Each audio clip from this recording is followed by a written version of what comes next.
Hi sa inyong lahat. Ito ulit si Dr. Carol Taruk, isa kong obstetrician gynecologist. Sa video na to, tatalakayin natin yung mga kaalaman na dapat meron kayo para mas papabilis o mas mataas ang chance na kayo ay mabuntis. Totoong maraming tao na kahit walang paghahanda ay mabilis mabuntis. Ang chance na mabuntis sa unang buwan ng pagsasama ng isang lalaki at isang babae ay 25 to 30% lang. Ang chance na mabuntis sa loob ng isang taon ay 85 to 90%. Marami ring hirap mabuntis, kaya magandang malaman na rin kung ano yung mga factors na pwede makaapekto sa fertility ng isang babae at malaman na rin kung kailan fertile, kung kailan ang ovulation period. Kung gusto mong mabuntis, ang unang-una ay dapat meron kang healthy weight. Malalaman mo kung nasa normal weight ka kung ang BMI mo ay nag-range from 18.5 hanggang 24.9. Paano ba kinocompute ang BMI? Ang formula ay i-divide mo ang weight in kilograms sa height in meters squared. Pag less than 18.5, ikaw ay underweight. Kung more than 25, ikaw ay overweight. Obese na kung 30 and above. Importante ito kasi kung ikaw ay underweight or overweight, nagkakaroon ka ng hormonal imbalance at pwedeng hindi ka maglabas ng itlog monthly. Pangalawa, dapat ikaw ay may healthy lifestyle. Hindi ka dapat naninigarilyo dahil yung mga toxic substances, kamukha ng nicotine, cyanide, carbon monoxide sa cigarettes, ay harmful sa inyong mga ovaries. Ganoon din daw ang effect ng pag-inom ng alcoholic drinks sa ovaries. Sa mga pag-aaral, walang safe dose na sinasabi. Basta ang importante, mas konti, mas less ang effect sa pagbubuntis. Ang caffeine ay may effect din sa fertility. Kung pwede raw, ilimit ang pag-inom ng kape sa 1 to 2 cups per day. Iwasan ng excessive exercise dahil may effect ito sa ovulation. Ang moderate exercise daw ay maganda sa fertility. Pero ang over-exercise more than 5 hours a week ay hindi na raw maganda. Yung nag-over-exercise, ang kadalasan ay yung mga athletes, ballet dancers, bodybuilders, at iba pa. Maliban sa exercise, malaking bagay din ang stress, ang mental at emotional stress. Marami namang stress management technique. Isa na yan social activity, music, relaxation exercises, at iba pa. Kailangan protektahan ng sarili sa pagkakaroon ng sexually transmitted disease. Pwede kasi itong maging dahilan ng pagbabara ng mga fallopian tubes. Iwasan ang mga environmental pollutants na nasa personal care, cosmetic at household products. Pwede itong maging dahilan ng hormonal imbalance at damage sa mga ovaries. Pag nagpaplano din kayo magbuntis, importante ang healthy diet. Pag sinabing healthy diet, kumakain kayo ng fruits, vegetables, fish, nuts, seeds, white chicken meat, iwasan ng mga trans fats na nasa baked goods kamukha ng cakes, cookies, pies, french fries, donut at iba pa. Mataas ang level ng dioxin, isang klaseng environmental pollutant sa mga animal fats, kaya iwasan ito.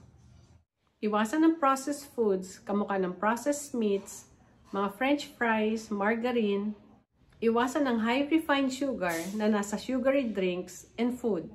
Iwasan ng mga pagkain na mataas sa refined carbohydrates kamukha ng white rice, white bread, at lahat ng pagkain na may white flour. Ang red rice at brown rice ay mas healthy. Kung nagbabala kayo magbuntis, uminom na rin ng kinakailangang vitamins. Ang pinaka-importante dito ay ang folic acid.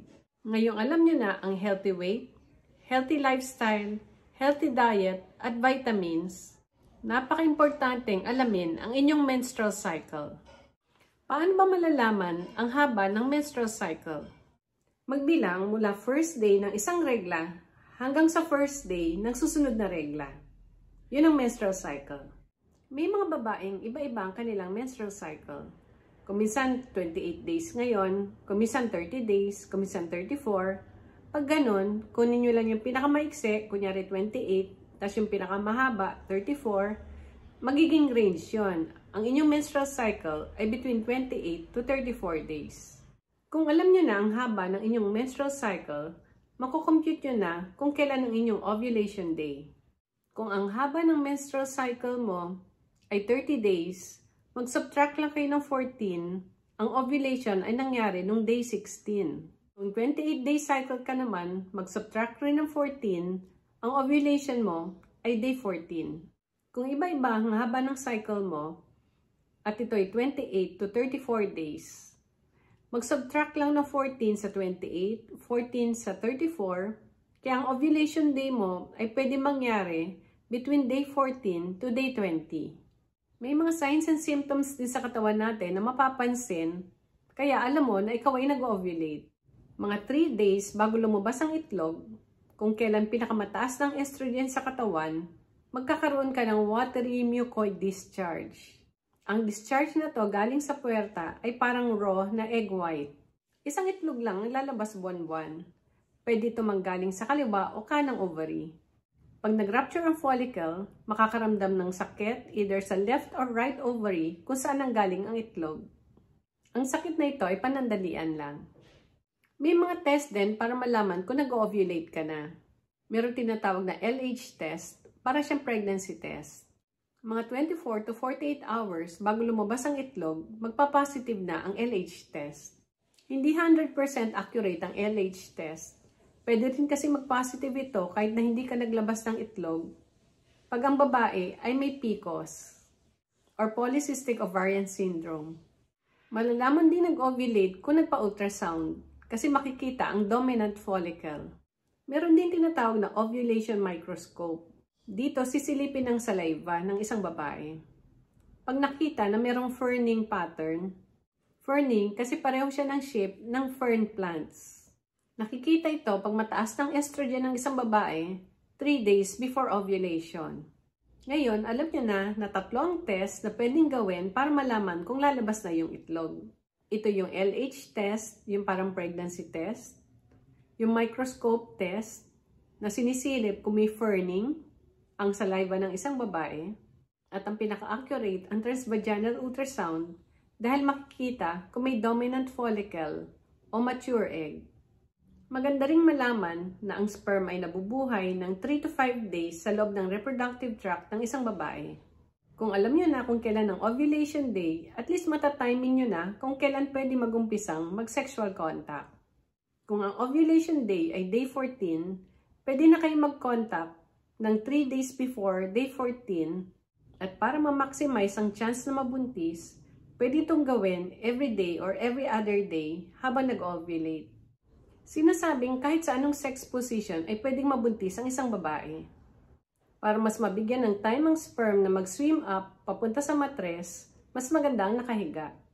Kahit anong posisyon ay pwede. Retroverted man o anteverted. Kung retroverted ang matres ng isang babae at hirap mabuntis sa missionary position, pwedeng itry yung position na ang lalaki ang nasa likod. Huli sa lahat, kung more than 1 year na nagtatry at hindi pa rin nabubuntis, mas maganda magpa-check up na. Kung more than 35 years old na at hindi pa rin nabubuntis, maganda magpa-check up na after 6 months. At kung 40 years old pataas, mas maganda na magpa-check up na mas maaga. Sana makatulong na malaki ang kaalaman na to para sa mga nagbabalak magbuntis. Maraming salamat po.